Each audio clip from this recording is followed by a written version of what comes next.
Hello friends, welcome to Lakshmi homely kitchen.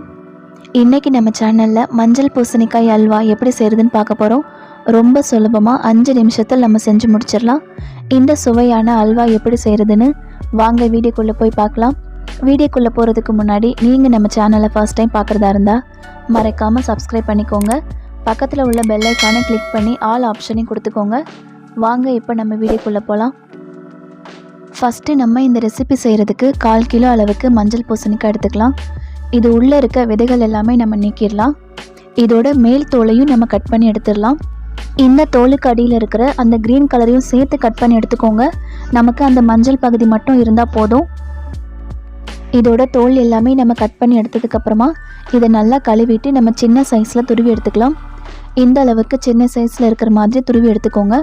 இப்போ நம்ம அல்வா செய்ய ஆரம்பிச்சிடலாம். அதுக்கு ஒரு கடாயில் 1 டேபிள் ஸ்பூன் அளவுக்கு நெய் சேர்த்துக்கலாம். நெய் நல்லா உருகினதுக்கப்புறமா கொஞ்சமாக முந்திரி வச்சுருக்கேன், அதை சேர்த்துக்கிறேன். இதை நம்ம நல்லா பொன்னிறமாக வறுத்து எடுத்துக்கலாம். முந்திரி நல்லா பொன்னிறமானதும் நம்ம அதை எடுத்து வச்சுட்டு அதே நெய்யில் துருவின பூசணிக்காய் சேர்த்துக்கலாம். நான் இன்றைக்கி 1.5 கப் அளவுக்கு பூசணிக்காய் சேர்த்துக்கிறேன். இதை நம்ம இந்த நெய்யிலேயே மிதமான சூட்டில் வதக்கி எடுத்துக்கலாம். இந்த பூசணிக்காய் நல்லா சாஃப்டாக வதங்கி வரணும். நம்ம சேர்த்த பூசணிக்காய் பாதி ஆகிற வரைக்கும் நம்ம இதை நல்லா வதக்கி எடுத்துக்கலாம்.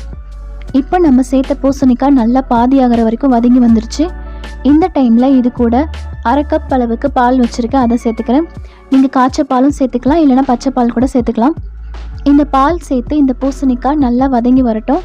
இப்போ நமக்கு பூசணிக்காய் நல்லா பால் கூட சேர்ந்து நல்லா சாஃப்டாக வெந்து வந்துருச்சு. இப்போ நான் இது கூட கொஞ்சமாக நெய் சேர்த்துக்கிறேன். இதையும் சேர்த்து நம்ம நல்லா வதக்கி எடுத்துக்கலாம். இப்போ நம்ம இது கூட சர்க்கரை சேர்த்துக்கலாம். நான் இன்றைக்கி 1/2 கப் அளவுக்கு சர்க்கரை சேர்த்துக்கிறேன். 1/4 கிலோ அளவு பூசணிக்காய்க்கு 100 கிராம் அளவு சர்க்கரை கரெக்டாக இருக்கும். உங்களுக்கு இனிப்பு தேவைப்பட்டுச்சுன்னா பார்த்து சேர்த்துக்கோங்க. இப்போ நம்ம சர்க்கரை சேர்த்ததுமே அது நல்லா தண்ணி மாதிரி வந்து மறுபடியும் நல்லா கட்டியாகி வந்துடும். அது வரைக்கும் நம்ம நல்லா மிக்ஸ் பண்ணிகிட்டே இருக்கலாம். இப்போ நமக்கு நல்லா கட்டியாக ஆரம்பிச்சிருச்சு. அல்வா பதம் வர வரைக்கும் நம்ம இதை நல்லா மிக்ஸ் பண்ணிகிட்டே இருக்கணும். நமக்கு பேனில் ஒட்டாமல் தனியாக பிரிஞ்சு வரணும். அது வரைக்கும் நம்ம இதை நல்லா மிக்ஸ் பண்ணிகிட்டே இருக்கலாம். அப்பப்போ வேணுன்னா கொஞ்சமாக நெய் சேர்த்துக்கோங்க.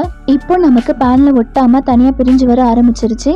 இந்த டைமில் இது கூட ஒரு 1/4 ஸ்பூன் அளவுக்கு ஏலக்காய் தூள், வறுத்து வச்சுருக்க முந்திரியும் சேர்த்து நம்ம நல்லா மிக்ஸ் பண்ணிவிட்டு அடுப்பை ஆஃப் பண்ணாலே போதும். சுவையான பூசணிக்காய் அல்வா நமக்கு தயாராகிடும். இதோட டேஸ்ட்டு ரொம்பவே சூப்பராக இருக்கும். கண்டிப்பாக இதே மெத்தடில் உங்கள் வீட்டில் செஞ்சு பாருங்கள். செஞ்சு பார்த்துட்டு உங்களுக்கு இந்த ரெசிபி பிடிச்சிருக்கான்றதை மறக்காமல் என் கூட கமெண்டில் ஷேர் பண்ணுங்கள். இந்த வீடியோ பிடிச்சிருந்தா சேனலையும் சப்ஸ்கிரைப் பண்ணி சப்போர்ட் பண்ணுங்கள். Thank you friends.